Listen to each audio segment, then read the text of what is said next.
I remember my dad got really upset when he saw Jesus because he was like, "That is not Jesus. Jesus does not look like that."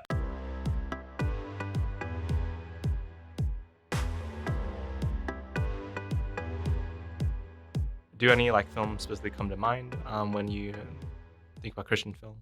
Well, aside from aside from like watching VeggieTales as a kid, one like the iconic ones that I remember that I watched like in around in high school or middle school was like, well, probably high school was the God's Not Dead ones. God's Not Dead is like a really popular one. I think there was one called War Room.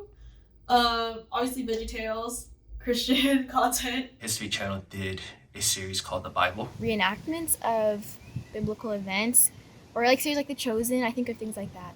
What comes to mind when you first like think about like Christian film? Christian films are a little bit cheesy. I think like when someone says Christian films, I think of like really preachy messages, very joyful themes. Yeah, very like in your face content. I think it's I kind of knew what to expect. I think we all did. I mean, they're encouraging, and I do like seeing Christianity in film. I see like trailers on YouTube of Pure Flicks, and like I see like weird like it looks like it was shot on like some old VHS or something, and like the acting's really bad, and those are definitely not really good in terms of films and as Christian films. Yeah, not attractive. Yeah, not really. All right, so what do you think make Christian films or series unattractive? They focus on the message a lot, so they try to push that instead of pushing the story, which does the opposite of what you want. Like they don't get the message because they're trying to push it. Like they don't show the journey.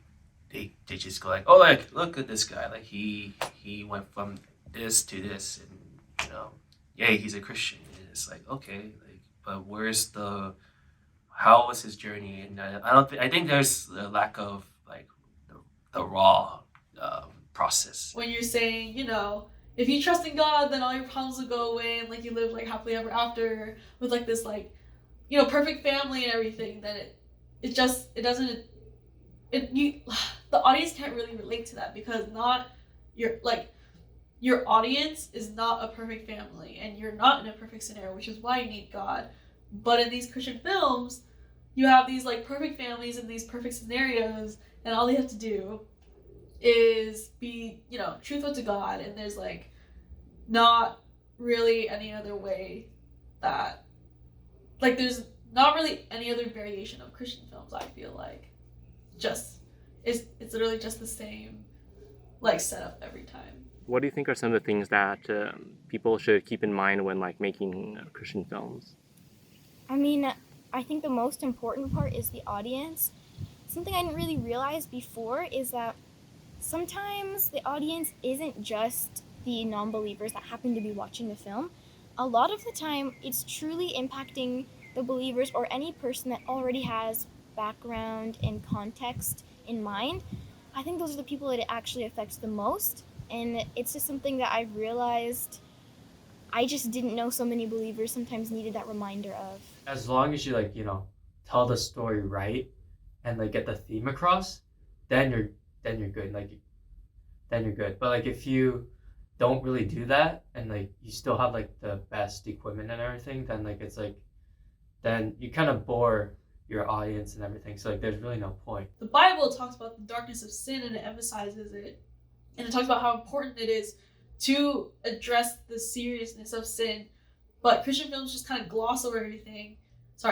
Christian films tend to gloss over everything, which kind of defeats the purpose of what it's trying to say. And so I would encourage them to go deeper and look into these issues and be not afraid to address the ugly parts of life. Since we worship the most creative God who created everything around us, we need to be, as Christians, we gotta, kind of follow that standard just a little bit and try to make creative and imaginative films that compare with Hollywood. the next generation coming in, Gen Z, millennials, they can sense if something is authentic or not. And so if you're trying to push this message, or you're trying to push the message first, it's not going to come across and it's not going to appeal to them, versus trying to write out and really flesh out your characters and using them to really support your story and then support the message is way more important. Just look at the Bible as like the greatest stories in all of history, and there's so much potential there to make something incredible, and I think we got to do that.